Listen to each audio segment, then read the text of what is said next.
Have you ever looked at your retirement account and thought, wow, I should have taken this more seriously 10 years ago? Maybe you're 41 or 47. Maybe you've got kids heading towards college, a mortgage that still has a long way to go, and retirement, it suddenly feels closer than it used to. And there's this quiet question in the background. Did I fall too far behind? If that's you, I want to say something clearly. You are not out of time. Catching up after 40 is possible. It just requires a slightly different strategy. I'll walk you through it step by step, calmly, realistically, and without any shame. Let's ground this in with numbers. Many people hit their peak earning years in their 40s and 50s. Their median income often rises 20 to 30% compared to the early 30s. Your earning power is higher than it ever has been. Thus, catch up investing will work best when your income is strong. So, yes, starting at 25 would have been nice, but starting at 40 with focus and income, that's powerful too. The real risk isn't starting late. The real risk is doing nothing because you feel discouraged. Before you try to catch up, you need clarity. Let's say you're 45 and have $120,000 saved. Is that good? Is that bad?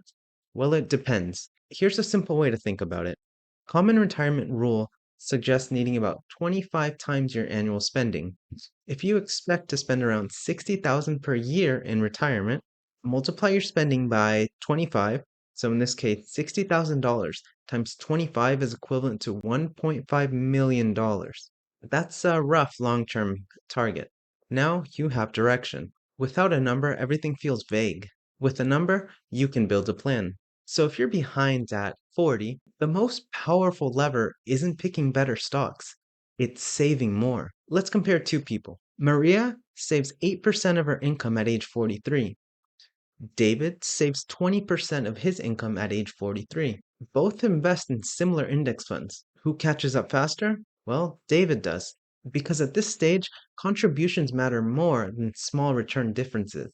A general suggestion is start by pushing your savings to 15%. However, if possible, aim for 20 to 25% during your peak earning years. Temporary intensity now can reduce stress later. Now we get practical. If you have a 401k, let's assume we have similar 2026 contribution limits, which is around $23,000 a year, plus catch-up contributions after 50. The system allows you to accelerate savings later in life. The takeaway from this, make sure to use that space.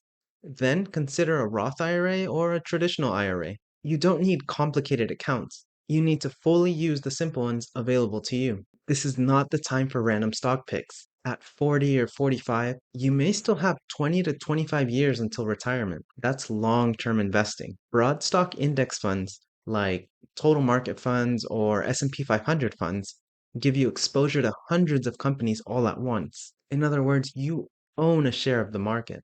And consider this, low expense ratios, diversification during a long term horizon will be compounding while it still works. You are not too old for growth. You just need balance as retirement approaches. Okay, this one is uncomfortable but powerful. Let's run the numbers. Comparing a retirement at 62 as to 67.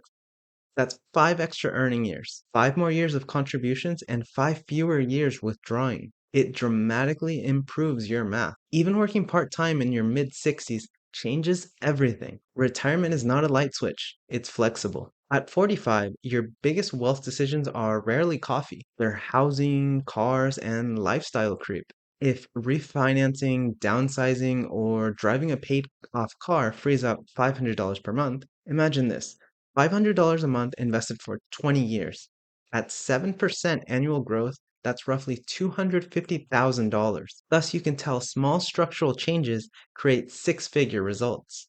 The takeaway from this is to focus on big levers. This isn't about deprivation, it's about alignment. Okay, let's pause for a moment.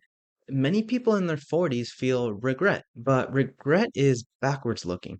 Investing is forward looking. You can't change your 30-year-old decisions, but you can change this year's. And compounding still works, even starting at 45. 20 years of disciplined investing is powerful. Don't underestimate it. Okay, so to recap, if you're catching up after 40, know your number, raise your savings rate, max out your retirement accounts, invest simply in broad index funds, Consider flexible retirement timing and focus on big financial levers. Simple, not easy, but simple. Okay, now let's imagine Sarah. She's 44, she has $150,000 saved.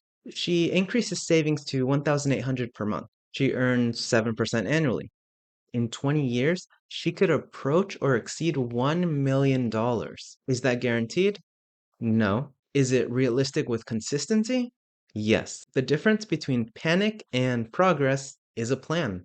If you're over 40 and feeling behind, remember this. You are not starting from zero. You are starting from experience. Your income is stronger, your focus is sharper, your time is shorter, which means your actions matter more. If this helped you feel clearer and calmer about retirement planning, consider subscribing to my channel. My goal is simple: help regular people build wealth without confusion or shame. Thanks for watching, and I'll see you in my next video.